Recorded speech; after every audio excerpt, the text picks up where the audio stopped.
अस्सलामु अलैकुम वरहमतुल्लाहि वबरकातुहू। अल्हम्दुलिल्लाहि वकफ़ा वसलामुन अला इबादिहिल्लज़ीना इस्तफ़ा अम्मा बअद। अऊज़ु बिल्लाहि मिनश शैतानिर रजीम। बिस्मिल्लाहिर रहमानिर रहीम।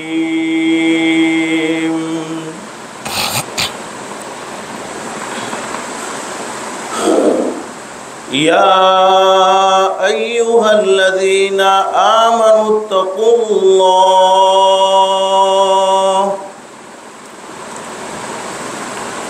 या अय्युहल्लज़ीना आमनुत्तक़ुल्लाह वलतंजुर नफ्सुम मा क़द्दमत लिग़दिन वत्तक़ुल्लाह इन्नल्लाह ख़बीरुम बिमा तअमलून। सदक़ल्लाहुल अज़ीम। रब्बि श्रह ली सदरी वयस्सिर ली अमरी वहलुल उक़दतम मिन लिसानी यफ़क़हू क़ौली। सुब्हानक ला इल्म लना इल्ला मा अल्लमतना इन्नका अंतल अलीमुल हकीम। दुरूद शरीफ पढ़े। अल्लाहुम्मा सल्लि अला मुहम्मदिन व अला आलि मुहम्मद कमा सल्लैता अला इब्राहीम व अला आलि इब्राहीम इन्नका हमीदुम मजीद। अल्लाहुम्मा बारिक अला मुहम्मदिन व अला आलि मुहम्मद कमा बारकता अला इब्राहीम व अला आलि इब्राहीम इन्नका हमीदुम मजीद।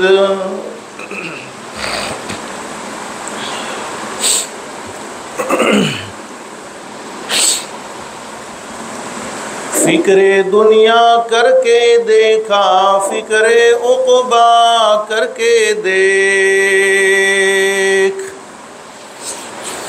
फिक्रे दुनिया करके देखा फिक्रे उक़बा करके देख। छोड़ अब सारे ज़िक्रे मौला करके देख। कौन किसके काम आया कौन किसका है हुआ। कौन किसके काम आया कौन किसका है हुआ। सबको अपना करके देखा रब को अपना करके देख।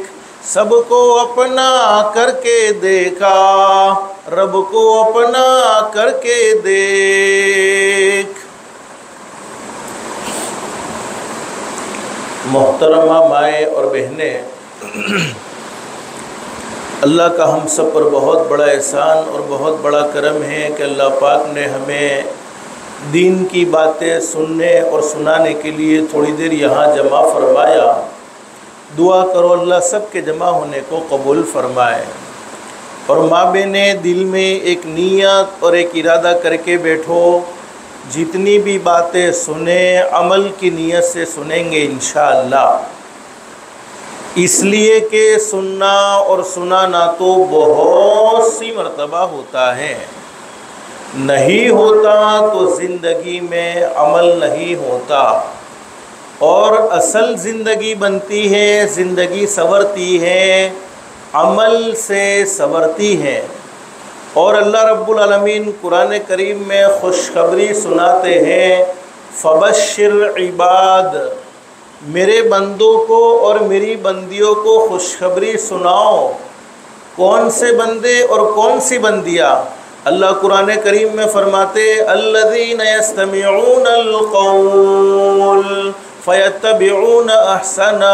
अल्लाह फरमाते मेरे वो बंदे और मेरी वो बंदियाँ जो दीन की बातों को, कुरान की बातों को, हदीस की बातों को ध्यान से सुनते हैं, तवज्जो से सुनते हैं और उस पर अच्छा अमल करते हैं। अच्छा अमल करने का क्या मतलब है? अल्लाह जैसा चाहते हैं वैसा ही अमल करते हैं, तो इनाम क्या मिलेगा?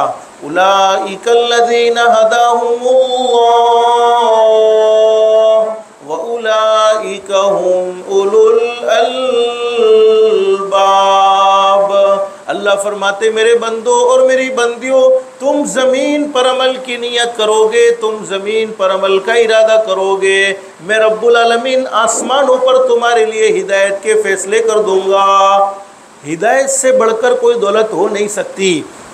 दुनिया की मुख्तसर सी ज़िंदगी में, दुनिया की ख़त्म होने वाली ज़िंदगी में इंसान को सब कुछ मिले लेकिन हिदायत न मिले, अमाल सालिहा की तौफीक न मिले, उस इंसान की दुनिया की ज़िंदगी बेकार है। और जिसकी दुनिया की ज़िंदगी अल्लाह को नाराज़ करके बेकार हो गई, जिसकी दुनिया की ज़िंदगी अल्लाह को नाराज़ करके बिगड़ गई, अल्लाह हिफाजत फरमाए, अल्लाह हिफाजत फरमाए, अल्लाह हिफाजत फरमाए, उसकी आखिरत की ज़िंदगी दुरुस्त नहीं हो सकती है। इसलिए कि अल्लाह पाक ने दुनिया की ज़िंदगी आखिरत की ज़िंदगी बनाने के लिए, दुनिया की ज़िंदगी आखिरत की ज़िंदगी संवारने के लिए नसीब फरमाई है। बस अल्लाह से दिल से दुआ कर लो, अल्लाह तूने अपने फजल करम से हमें सुनने की तौफीक नसीब फरमाई, अल्लाह हम सबको अमल की भी तौफीक नसीब फरमाए। एक सहाबी ने हज़रत नबी करीम सल्लल्लाहु अलैहि वसल्लम से सवाल कर लिया, मेरे महबूब हज़रत मुहम्मदुर रसूलुल्लाह सल्लल्लाहु अलैहि वसल्लम, अल्लाह रब्बुल आलमीन किसी बंदे के बारे में या किसी बंदी के बारे में हिदायत का फ़ैसला कर दे तो हिदायत के फ़ैसले का क्या मतलब है? अल्लाह पाक जिस बंदे को हिदायत देना चाहे, जिस बंदी को हिदायत देना चाहे, जिस बंदे के बारे में हिदायत का फ़ैसला करना चाहे, जिस बंदी के बारे में हिदायत का फ़ैसला करना चाहे, तो हिदायत के फ़ैसले का मतलब क्या है? हज़रत नबी करीम सल्लल्लाहु अलैहि वसल्लम ने अपनी सच्ची ज़ुबान मुबारक से ये बात बयान फरमाई है। सुनो मेरे सहाबाई किराम, हिदायत के फ़ैसले का मतलब ये है, अल्लाह मौत के वक्त ज़रूर कलमा नसीब फरमाएंगे। इससे बड़ा इनाम क्या हो सकता है कि हम दुनिया से जा रहे हो और हमारी ज़ुबान पर जारी हो जाए ला इलाहा इल्लल्लाह मुहम्मदुर रसूलुल्लाह सल्लल्लाहु अलैहि वसल्लम। और हदीस शरीफ में मौजूद है, जिसने दुनिया से जाते हुए ये कलमा अपनी ज़ुबान से पढ़ लिया, अल्लाह पाक उसे बग़ैर हिसाब व किताब के जन्नत में दाखिल फरमा देंगे। बस माँ बहने, अल्लाह से दिल से दुआ कर लो, अल्लाह हम सबको हिदायत की दौलत से भी माला माल फरमाए और अल्लाह पाक हम सबको अमल की भी तौफीक नसीब फरमाए। मुझे मुख्तसर बतलाना ये है, दुनिया की ज़िंदगी बहुत शॉर्ट ज़िंदगी है, ख़त्म होने वाली ज़िंदगी है। कोई इंसान दुनिया में हमेशा हमेश के लिए नहीं, बल्कि हर एक को एक न एक दिन ये दुनिया छोड़कर चले जाना है। दुनिया में लोगों ने बड़े से बड़ी हकीकतों का इनकार किया है। बहुत से लोग दुनिया में ऐसे भी आए जिन्होंने अल्लाह रब्बुल आलमीन के वजूद का इनकार किया, अल्लाह को नहीं मानते। बहुत से लोग दुनिया में ऐसे भी आए जिन्होंने नबियों का इनकार किया, नबियों को नहीं मानते। बहुत से लोग दुनिया में ऐसे भी आए जिन्होंने फ़रिश्तों का इनकार किया, फ़रिश्तों को नहीं मानते, क़ब्र को नहीं मानते, हशर को यानी क़यामत के दिन को नहीं मानते, जन्नत को नहीं मानते, जहन्नम को नहीं मानते। लेकिन दुनिया छोड़कर जाना और मौत का आना एक ऐसी सच्ची दलील है, एक ऐसी पक्की दलील है कि दुनिया के किसी भी कोने में रहने वाला इंसान क्यों न हो, किसी भी मज़हब से ताल्लुक़ रखने वाला इंसान क्यों न हो, चाहे वो अमीर हो, चाहे वो गरीब हो, चाहे वो शहर का रहने वाला हो, चाहे वो देहात का रहने वाला हो, चाहे वो अल्लाह की फरमा बरदारी वाली ज़िंदगी गुजारने वाला हो, चाहे वो अल्लाह की नाफरमानी वाली ज़िंदगी गुजारने वाला हो, लेकिन वो इस बात को ज़रूर मानता है कि मुझे एक न एक दिन ये दुनिया छोड़ देनी है, मुझे एक न एक दिन क़ब्र के हवाले होना है, मुझे एक न एक दिन अल्लाह के पास जाना है। माँ बहनें और मैं यहाँ सुनने वाले अपने भाइयों से भी कहूँगा, अगर इस बात का यकीन हमें अल्लाह के कुरान को सुनकर नहीं आता है, अगर इस बात का यकीन हमें हज़रत नबी करीम सल्लल्लाहु अलैहि वसल्लम के सच्चे फरमान को सुनकर नहीं आता, तो कम से कम हम अपने घर का हाल देख लें। हम में से कितने ऐसे होंगे जिन्होंने अपने बाप के जनाजे को अपनी आंखों से देखा होगा। कितने ऐसे होंगे जिन्होंने अपनी माँ को दुनिया से जाते हुए अपनी आंखों से देखा होगा। कितने ऐसे होंगे जिन्होंने अपने रिश्तेदारों की मौत की खबर अपने कानों से सुनी होगी। दुनिया से जाने वाला हर इंसान दुनिया में बसने वाले लोगों को एक पैगाम देता हुआ जाता है, ओ दुनिया में बसने वाले लोगों, मेरी ज़िंदगी को देख लो। एक वो ज़माना था मैं तुम्हारे दस्तरखान पर बैठकर खाना खाता था या खाना खाती थी। एक वो ज़माना था मैं तुम्हारी बातों की महफिल में शरीक रहता था या शरीक रहती थी। एक वो ज़माना था मैं तुम्हारे घर में तुम्हारे दरमियान में रहता था या तुम्हारे दरमियान में रहती थी। लेकिन आज वो दिन आया, तुमने मेरे बदन से कपड़े निकाले, मुझे कफन पहनाया, कफन पहनाने के बाद मुझे घर से निकाल दिया, घर से निकालने के बाद मुझे महल्ले से निकाल दिया, महल्ले से निकालने के बाद मुझे कब्रिस्तान के हवाले कर दिया। जैसा मेरा ये आज हाल हुआ है, कल वो तुम्हारा भी होने वाला है। अपने इस हाल को भूल मत जाना, अपने इस हाल से बेखबर मत रहना, बल्कि जैसा मेरा ये आज हाल हुआ है, कल वो तुम्हारा भी होने वाला है। इसीलिए मैं हमेशा कहा करता हूँ, जब भी किसी के इंतकाल की खबर हमारे मोबाइल पर आवे तो उस वक्त फ़ौरन ये सोच लेना चाहिए, आज उसकी मौत की खबर मुझे दी जा रही है, लेकिन वो दिन दूर नहीं है, मेरी मौत की खबर भी किसी को सुनाई जाएगी, मेरी मौत की खबर भी किसी को दी जाएगी, मेरी मौत का पैगाम भी किसी को सुनाया जाएगा। हकीकत ये है कि हर एक को एक न एक दिन ये दुनिया छोड़ देनी होगी। दुनिया में कोई चीज़ बाकी नहीं रहेगी सिवाय अल्लाह की ज़ात के। अल्लाह कुरान करीम में फरमाते, कुल्लु मन अलैहा फ़ानी व यबक़ा वजहु रब्बिका ज़ुल जलाली वल इकराम। अल्लाह फरमाते, दुनिया में पैदा होने वाली हर चीज़ को फ़ना हो जाना है, हर चीज़ को ख़त्म हो जाना है, हर चीज़ को मिट जाना है। अगर बाकी रहने वाली किसी की ज़ात है वो सिर्फ़ एक अल्लाह की है। अल्लाह हमेशा हमेशा है और अल्लाह हमेशा हमेशा रहेंगे, वरना दुनिया में पैदा होने वाली हर चीज़ फ़ानी है, हर चीज़ ख़त्म होने वाली है। अल्लाह की ज़ात हमेशा बाकी रहेगी, बाकी दुनिया में कोई चीज़ बाकी नहीं रहेगी। मुझे मुख्तसर बतलाना ये है माँ बहने, देखो ये रबीउल अव्वल का मुबारक महीना है। इस महीने में हज़रत नबी करीम सल्लल्लाहु अलैहि वसल्लम इस दुनिया फ़ानी में तशरीफ़ लाते हैं, और यही वो महीना है जिस महीने में हज़रत नबी करीम सल्लल्लाहु अलैहि वसल्लम ने इस दुनिया फ़ानी से पर्दा फरमाया। दुनिया का अगर सबसे ज़्यादा कोई खूबसूरत दिन शुमार होता है तो वो दिन जिस दिन में हज़रत नबी करीम सल्लल्लाहु अलैहि वसल्लम इस दुनिया फ़ानी में तशरीफ़ लाते हैं। और दुनिया में अगर सबसे ज़्यादा कोई सदमे वाला दिन है तो वही दिन था जिस दिन में हज़रत नबी करीम सल्लल्लाहु अलैहि वसल्लम ने इस दुनिया फ़ानी से पर्दा फरमाया था। दुनिया एक न एक दिन ख़त्म हो जाएगी। जिस दिन दुनिया ख़त्म हो जाएगी उस दिन को क़यामत का दिन कहते हैं। हम सबका ये अक़ीदा होना चाहिए, हम सबको ये मानना पड़ेगा कि एक न एक दिन क़यामत आएगी, दुनिया ख़त्म हो जाएगी, और जिस दिन दुनिया ख़त्म होगी उस दिन को क़यामत का दिन। और अल्लाह कुरान करीम में क़यामत का बड़ा अजीब व गरीब मंज़र बयान फरमाते हैं, यौम यफ़िर्रुल मर्उ मिन अख़ीहि व उम्मिहि व अबीहि व साहिबतिहि व बनीहि। अल्लाह फरमाते क़यामत का दिन वो दिन होगा, उस वक्त भाई भाई के काम आने को तैयार नहीं, बेटा बाप के काम आने को तैयार नहीं, बाप बेटे के काम आने को तैयार नहीं, माँ बेटी के काम आने को तैयार नहीं, बेटी माँ के काम आने को तैयार नहीं, दोस्त दोस्त के काम आने को तैयार नहीं, रिश्तेदार रिश्तेदार के काम आने को तैयार नहीं, पड़ोसी पड़ोसी के काम आने को तैयार नहीं। अरे दुनिया की मुख्तसर सी ज़िंदगी देख ले, लोग आपस में नफ़रत भरी ज़िंदगी गुजारते हैं, आपस में लड़ाई झगड़ों में ज़िंदगी गुजारते हैं, आपस में कई सालों से दुश्मनियाँ रखी हुई हैं। एक भाई दूसरे भाई की तरक्की को देखकर खुश नहीं होता बल्कि जलता है। एक पड़ोसी दूसरे पड़ोसी के साथ अच्छा सलूक करने को तैयार नहीं। एक रिश्तेदार ने दूसरे रिश्तेदार से बात बंद करना शुरू कर दिया है तो कई कई साल गुजर गए हैं, वो बात करने के लिए तैयार नहीं। तो जब दुनिया में कोई हमारा नहीं हुआ है तो क़यामत में कौन हमारा हो सकता है, क़यामत में कौन काम आ सकता है। हाँ, अगर कोई काम आ जाए तो वो एक हस्ती हैं हज़रत नबी करीम सल्लल्लाहु अलैहि वसल्लम की ज़ात गिरामी, जो अपने उम्मतियों को काम आएंगे। मुझे मुख्तसर बतलाना ये है, क़यामत आनी है।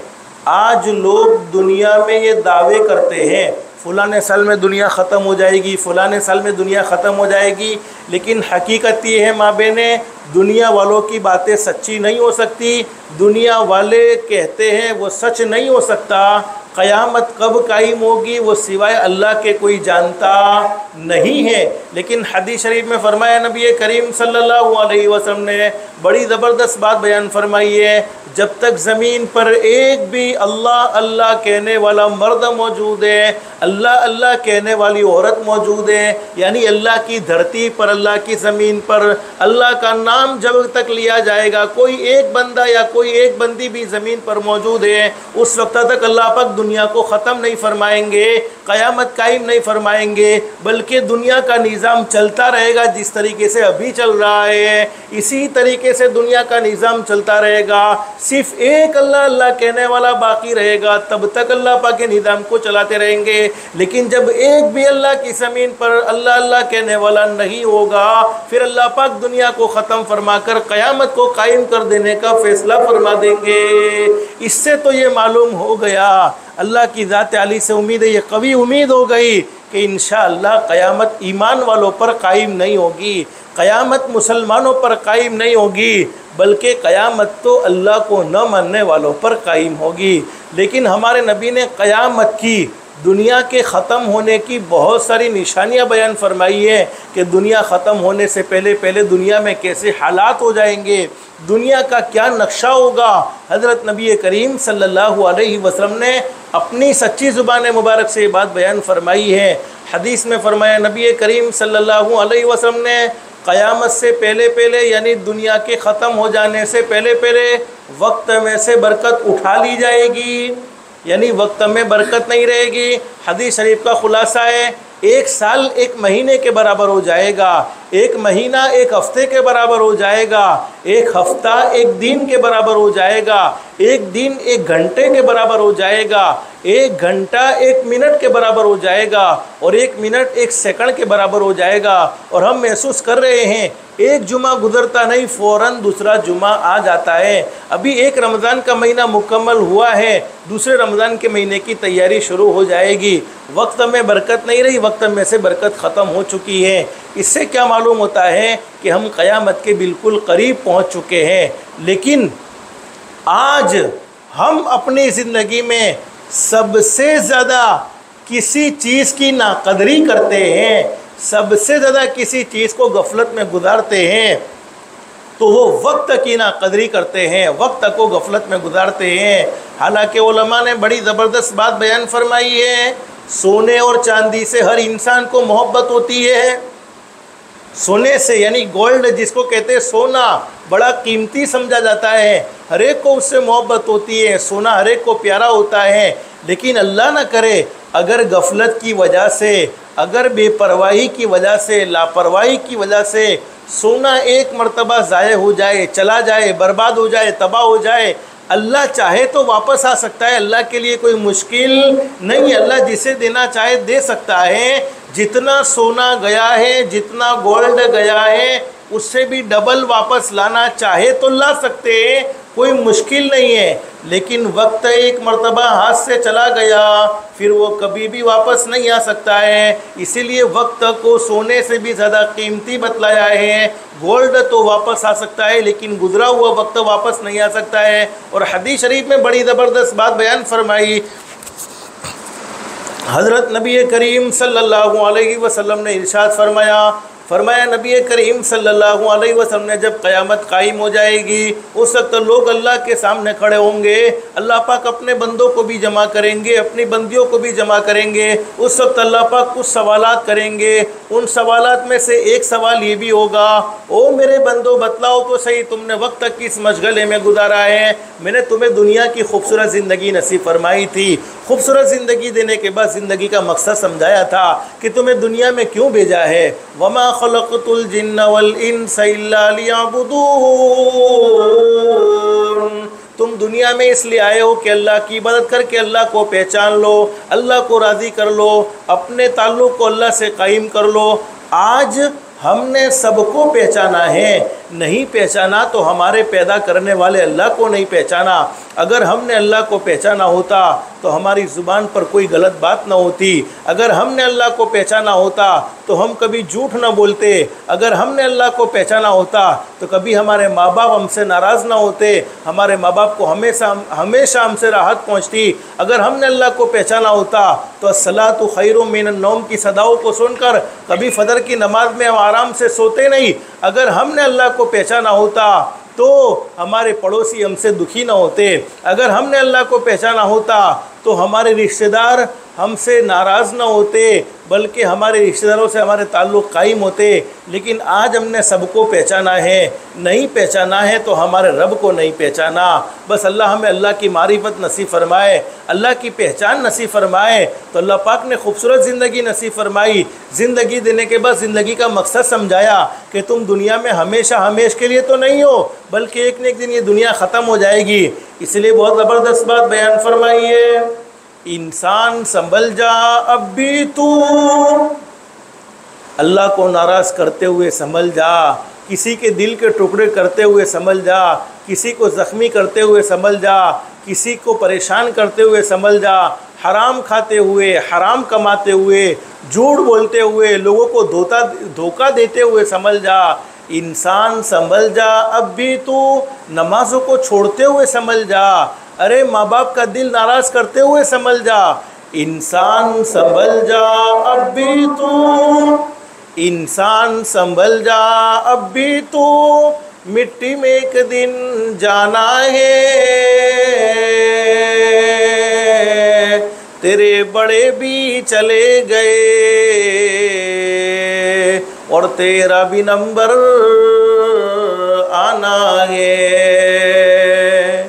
हर एक को बारी बारी ये दुनिया छोड़ देनी होगी।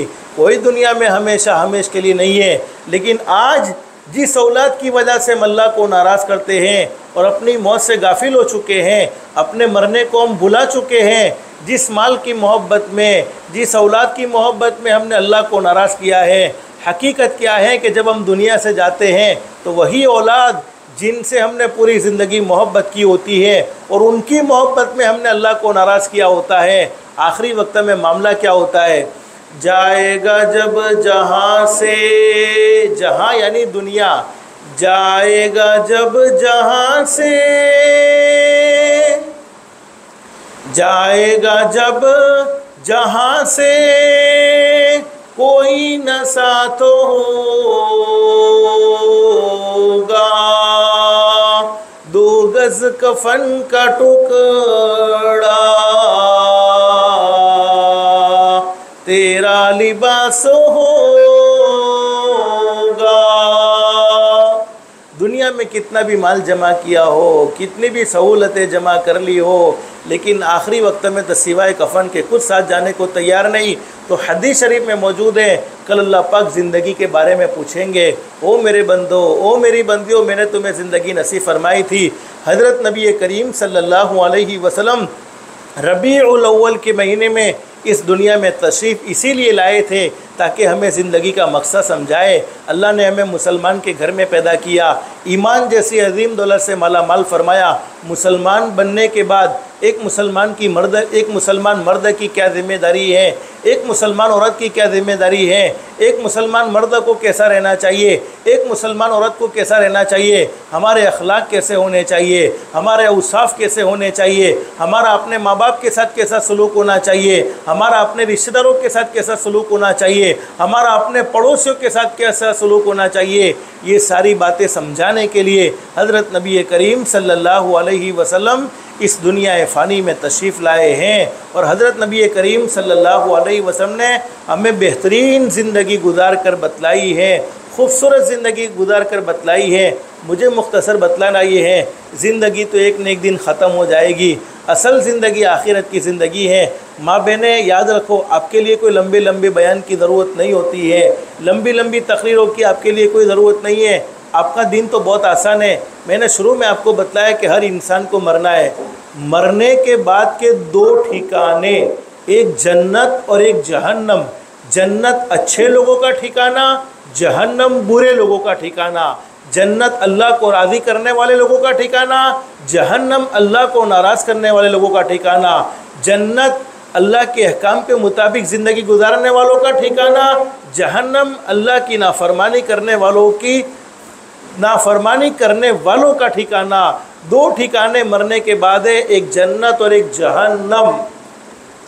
उलमा ने बड़ी ज़बरदस्त बात बयान फरमाई है, अल्लाह से जन्नत ना मांगो, बल्कि ज़िंदगी में अमाल ऐसे करो, ज़िंदगी में काम ऐसे करो कि जन्नत खुद तुम्हें मांगने लगे, जन्नत खुद तुम्हारा सवाल करने लगे। हदीस शरीफ में फरमाया नबी करीम सल्लल्लाहु अलैहि वसल्लम ने जन्नत में दाखिल होने के लिए अल्लाह पाक ने 8 दरवाजे रखे हैं। जन्नत में एंट्री के लिए 8 दरवाजे हैं, लेकिन हमारे नबी ने बड़ी ज़बरदस्त बात बयान फरमाई, मेरी उम्मत की वो औरत जिसने अपनी ज़िंदगी में सिर्फ 5 काम कर लिए। सुनो माँ बहन, ये तुम्हारे लिए बड़ी खुशखबरी की बात है। हमारे नबी हज़रत मुहम्मदुर रसूलुल्लाह सल्लल्लाहु अलैहि वसल्लम ने अपनी सच्ची ज़ुबान मुबारक से ये बात बयान फरमाई, मेरी उम्मत की वो औरत जिसने अपनी ज़िंदगी में सिर्फ 5 काम कर लिए। 5 काम करने वाली औरत को जन्नत का इंतज़ार करना नहीं पड़ेगा, बल्कि जन्नत खुद उसका इंतज़ार करेगी। और अल्लाह पाक उस औरत से कहेंगे, जन्नत के 8 दरवाज़ों में से जिस दरवाजे से तू जन्नत में दाखिल होना चाहती है, दाखिल हो जा। सबसे पहला काम हदीस शरीफ में फरमाया नबी करीम सल्लल्लाहु अलैहि वसल्लम ने, नमाज का एहतमाम करना, नमाज को पाबंदी के साथ पढ़ना, नमाज का एहतमाम करना। हुज़ूर सल्लल्लाहु अलैहि वसल्लम ने अपनी ज़िंदगी में भी ये पैगाम दिया, क़ुर्रतु ऐनी फ़ी सलाह, ओ मेरे उम्मतियों, मेरी आँखों को ठंडा करना चाहते हो तो नमाज का एहतमाम करते रहना। दुनिया से पर्दा फरमा रहे, आखिरी वक्त में भी आपने यही पैगाम दिया, अस्सला अस्सला अस्सला, नमाज को पढ़ते रहना, नमाज को कभी न छोड़ना। नमाज पढ़ने की बरकत से अल्लाह पाक रोज़ी में बरकतें नसीब फरमाएंगे। नमाज माँ बहने तुम घरों में पढ़ोगी, घरों में चैन सुकून होगा, घरों में अल्लाह पाक मोहब्बतें पैदा फरमा देंगे, लड़ाई झगड़ों को ख़त्म फरमा देंगे। 5 वक्त की नमाज पढ़ोगे, शैतान मरदूद के हमले से अल्लाह पाक हिफाजत फरमाएंगे और मौत के वक्त अल्लाह पाक ज़रूर कलमा नसीब फरमाएंगे। 5 वक्त की नमाज का एहतमाम करो। अल्लाह के सामने झुकने वालों को अल्लाह पाक दुनिया वालों के सामने झुकने नहीं देता है, बल्कि पूरी दुनिया को अल्लाह पाक उनके सामने झुका देता है। और जो अल्लाह के सामने नहीं झुकते हैं, फिर उन्हें दुनिया वालों के सामने झुकना पड़ता है। इसलिए हमेशा नमाज का एहतमाम करो।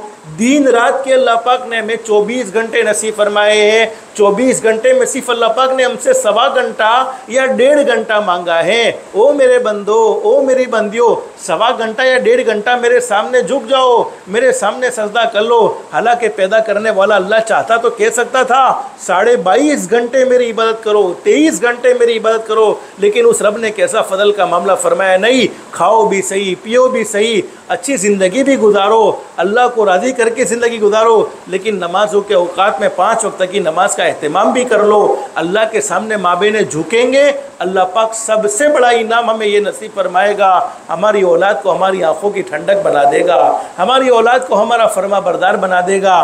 पहला काम 5 वक्त की नमाज का एहतमाम। बहुत सी औरतें कहती है घर के काम की वजह से नमाज नहीं पढ़ी जाती। अल्लाह की बंदियों, घर का काम बड़ा है या नमाज बड़ी है? और बड़ी ज़बरदस्त बात बयान फरमाई, देखो अल्लाह पाक ने आपको क्या मकाम दिया है। उलमा ने बड़ी ज़बरदस्त बात लिखी है, वो औरत जो अपने घर में झाड़ू लगाती है, सवाब की नीयत से घर की सफाई करती है, अल्लाह पाक उस औरत को बैतुल्लाह में यानी काबतुल्लाह के अंदर झाड़ू लगाने का सवाब नसीब फरमाते हैं। और हदीस शरीफ में फरमाया नबी करीम सल्लल्लाहु अलैहि वसल्लम ने, वो औरत जो अपने घर में झाड़ू लगाती है, झाड़ू लगाने की बरकत से अल्लाह पाक उस औरत की ज़िंदगी के सारे गुनाहों को माफ़ कर देते हैं। इससे आसान दिन कौन सा हो सकता है? तुम घर की सफाई करती हो, तुम्हारी नीयत क्या होती है? घर अच्छा लगना चाहिए, चलो ये नीयत भी दुरुस्त है, लेकिन अगर तुमने सवाब की नीयत से झाड़ू लगाई, अल्लाह का जिक्र करते हुए झाड़ू लगाई, उसकी बरकत से अल्लाह पाक ने तुम्हारी ज़िंदगी भर के सारे गुनाहों को माफ़ कर दिया है। तो माँ बहनों, नमाज़ों का ख़ास तौर पर एहतमाम करो, नमाज़ों को कभी न छोड़ो। बहुत सी औरतें कहती है छोटे छोटे बच्चों की वजह से नमाज नहीं पढ़ी जाती। अल्लाह की बंदियों, अल्लाह ने तुम्हें क्या मकाम दिया, मैं तुम्हें समझाऊँ मुख्तसर, तुम्हें अल्लाह ने क्या शान नसीब फरमाई है, अल्लाह ने तुम्हारा क्या मर्तबा बयान फरमाया है। और देखो हमारे नबी हज़रत मुहम्मदुर रसूलुल्लाह सल्लल्लाहु अलैहि वसल्लम के इस दुनिया में आने से पहले औरतों का कोई वैल्यू नहीं था, औरतों का कोई मकाम नहीं था, बल्कि औरतों को जलील समझा जाता था, औरतों को बहुत बुरी चीज़ समझा जाता था। बल्कि जिसके घर में बेटी पैदा होती थी अपनी बेटी को ज़मीन में ज़िंदा दफन कर देते थे। और उलमा ने बड़ी ज़बरदस्त बात लिखी है, गर्मी का मौसम होता, गर्मी के मौसम में कोई गरीब आदमी ऐसा होता जिसके पैर में जूते न होते, वो सफ़र करता, उसके पैर गर्मी में धूप की वजह से जल रहे होते, तो वो किसी मालदार के पास जाता और मालदार से कहता, ओ अल्लाह के बंदे, तेरे पास इतने सारे जूते, कोई एक जूता मुझे दे दे, कोई एक जोड़ी मुझे दे दे, मेरे घर में बेटी पैदा होगी, मैं अपनी बेटी तुझे दे दूंगा। यानी जूते के बदले में बेटियों को बेच देते थे।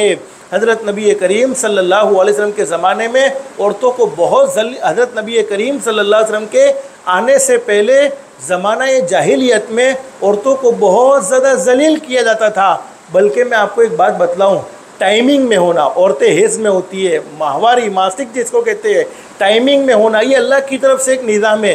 हज़रत आदम अलैहिस्सलाम के ज़माने से यानी माँ हवा से लेकर क़यामत तक के आने वाली औरतों को इस रास्ते से गुजरना होगा, उससे कोई मुस्तस्ना नहीं, यानी उससे कोई बचा हुआ नहीं। ये अल्लाह की तरफ से एक निज़ाम है, अल्लाह के निज़ाम में कोई दखल अंदाजी नहीं कर सकता है। लेकिन ज़माना जाहिलियत में होता ऐसा था, जब औरतें टाइमिंग में होती, हेज़ में होती, वो तो अल्लाह का एक निज़ाम है, उन औरतों को जंगल में छोड़ देते थे, न खाना दिया जाता, न पानी दिया जाता।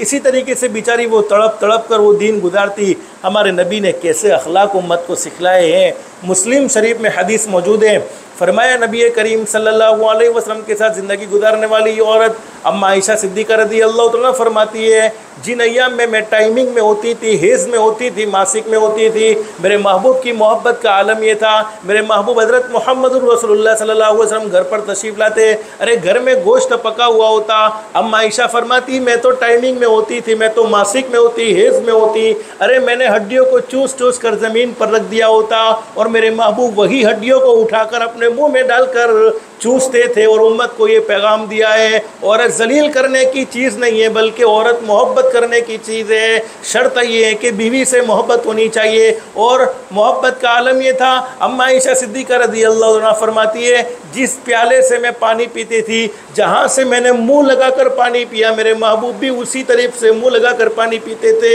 ये हमारे नबी ने उम्मत को मोहब्बत का पैगाम दिया है। हमारे नबी ने औरतों का मकाम और मर्तबा समझाया है। अल्लाह ने औरतों को बड़ी अजीब व गरीब शान नसीब फरमाई है।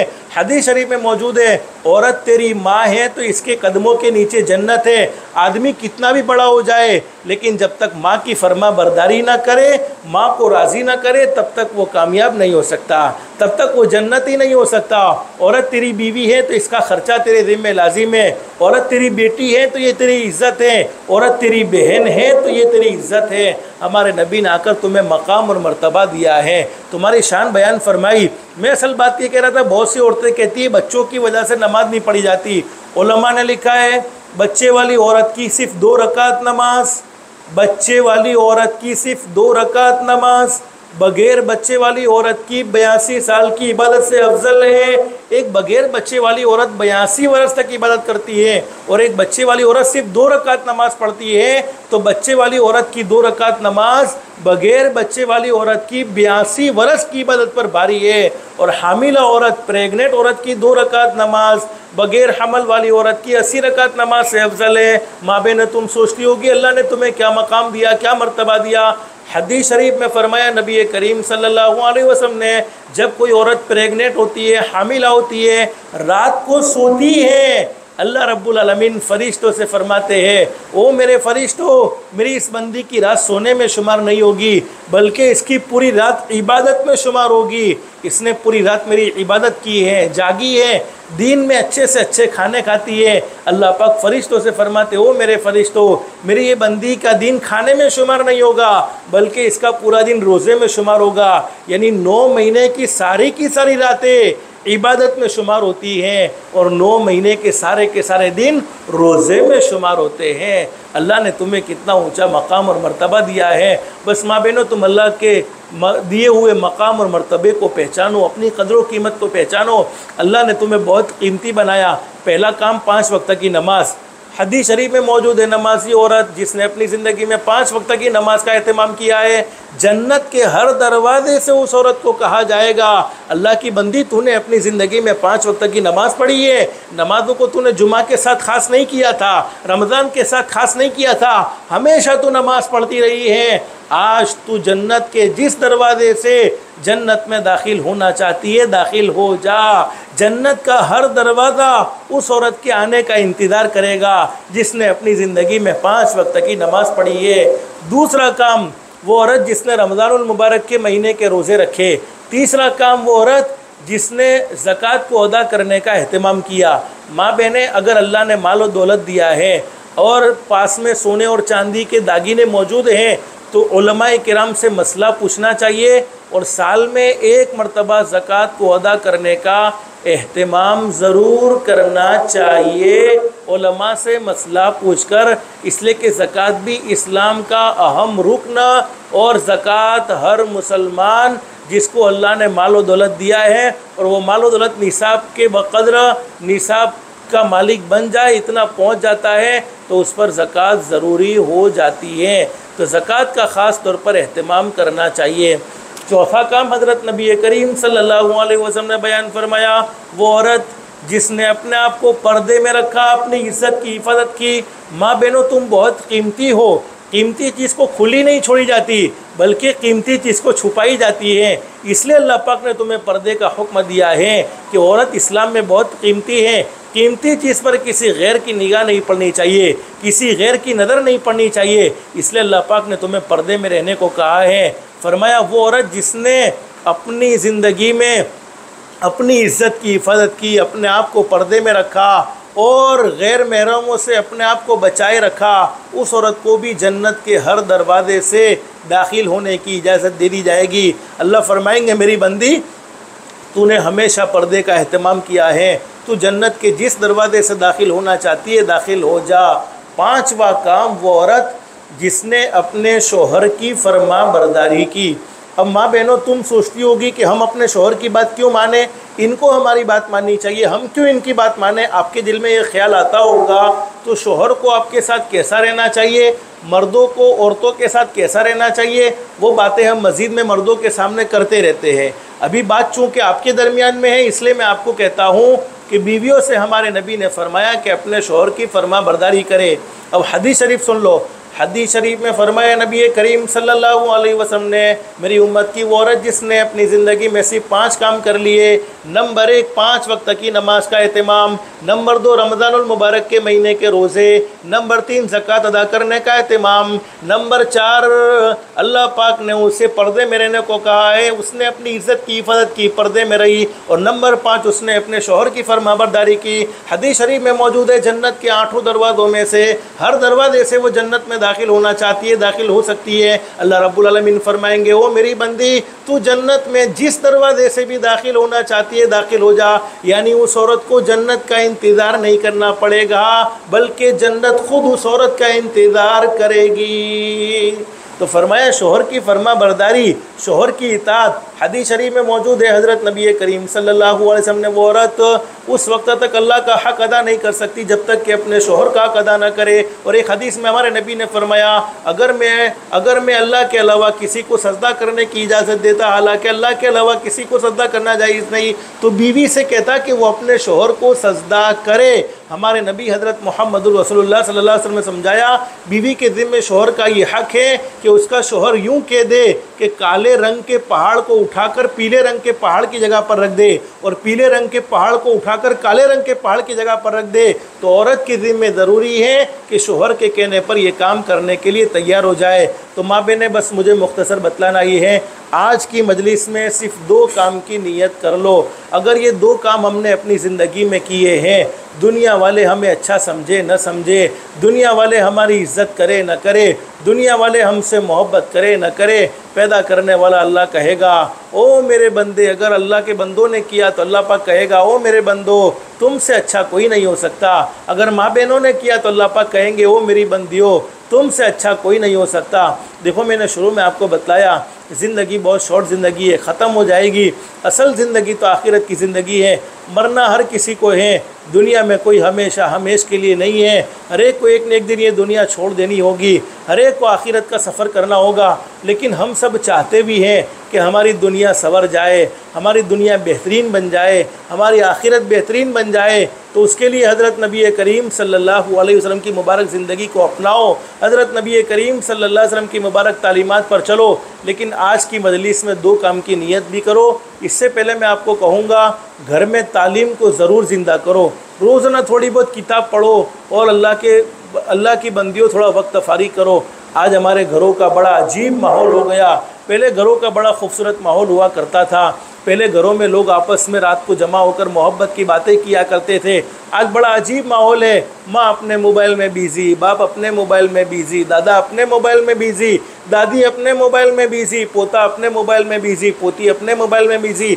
अरे ये मोबाइल ने तो दुनिया को हमसे बहुत करीब कर दिया, लेकिन हमारे अपनों को हमसे बहुत दूर कर दिया है। और याद रखो माँ बहनों, मोबाइल एक मर्तबा हाथ से चला गया, कभी न कभी वापस आ सकता है। लेकिन ये तुम्हारे मासूम बच्चे तरबियत के दौर में तुम्हारे हाथ से चले गए, फिर वो कभी वापस नहीं आ सकते हैं, फिर वो कभी तुम्हारे कंट्रोल में नहीं रह सकते हैं। और याद रखो, आज बहुत सी औरतें, कभी कभी औरतें पूछती है, मौलाना बच्चे को चेक करो ना, कोई जिन्नात की प्रॉब्लम है, कोई जादू की प्रॉब्लम है, पता नहीं बीमारी क्यों लग गई है, पता नहीं आंखें क्यों कमज़ोर हो गई हैं। मैं पूछता हूँ मोबाइल देखता है कि हाँ, मोबाइल तो पूरे दिन देखता है। सुबह में स्कूल से आया मोबाइल, मदरसे से आया मोबाइल, ट्यूशन से आया मोबाइल, रात को सोने से पहले मोबाइल। मैं कहता हूँ कोई जिन्नात की प्रॉब्लम नहीं, कोई जादू की प्रॉब्लम नहीं, ये ज़्यादा मोबाइल देखने का नतीजा है, ये ज़्यादा मोबाइल देखने का नुकसान है। कई बच्चे कैंसर की बीमारी में मुब्तला हो गए, कई बच्चों की आंखें चली गई, कई बच्चे बेचारे तड़प तड़प कर मर गए। और माँ बाप ने अपनी सहूलत बच्चों को मोबाइल देने में समझी है। माँ बहनें, बच्चे अंगारा पकड़े पकड़ने दो, ये इनसे मोहब्बत है, अंगारा पकड़े पकड़ने दो, लेकिन मोबाइल के करीब मत जाने दो। ये मोबाइल बहुत ख़तरनाक चीज़ है, लेकिन आज माँ बाप ने अपनी सहूलत मोबाइल को समझा हुआ है। इसलिए हमेशा इस बात का एहतमाम करो, खुद भी मोबाइल इस्तेमाल करो, बच्चों के सामने कम इस्तेमाल करो, बच्चों के सामने बक़दर ज़रूरत इस्तेमाल करो। बच्चों को मोबाइल छोड़वाना है तो ख़ुद को भी मोबाइल छोड़ना होगा। आज हमारे उम्मत के जवान मर्द, उम्मत की जवान औरतें रातों को देर देर तक मोबाइल का इस्तेमाल करते हैं, टेलीविज़न के सामने बैठते हैं, फिर फ़जर की नमाज में आराम से सोते हैं। फ़जर की नमाज में किसी मुसलमान के महल्ले से गुजर जाए तो ये फ़ैसला बड़ा मुश्किल मालूम होता है कि हम किसी मुसलमान के महल्ले से गुजरे हैं या अल्लाह हिफाजत फरमाए किसी गैर के महल्ले से गुजरे हैं। इतना गफलत में हमारा मुसलमान सोया हुआ है। फिर सोचते हैं कि अल्लाह की मदद कब आएगी, अल्लाह कब अल्लाह कब हमारे साथ अच्छा मामला करेगा, कब अल्लाह हमारी मदद करेगा। तो माँ बहनें, हमको तो अल्लाह की मदद की ज़रूरत ही कहाँ है। हम तो फ़जर की नमाज में आराम से सोए हैं। हालांकि अल्लाह ने फ़जर में कह दिया अस्सलातु खैरुम मिनन नौम, तुम सोए हो, अरे नमाज पढ़ लो, नमाज सोने से बेहतर है। थोड़ी देर के लिए अल्लाह के सामने खड़े हो जाओ। तो माँ बहनें, आज नियत करो, घर में तालीम को ज़िंदा करो।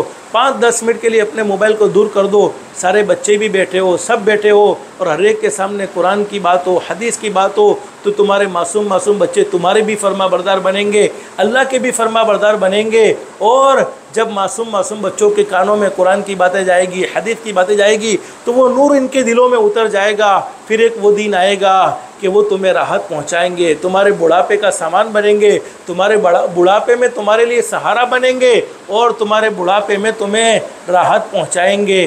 तो आज की मजलिस में 2 काम की नियत करो। नंबर 1, 5 वक्त की नमाज कह दो इंशाल्लाह दिल में माँ बहने ने कि नमाज को कभी नहीं छोड़ेंगे। अगर हम नमाजी हैं तो हमसे अच्छा इस ज़मीन पर कोई नहीं।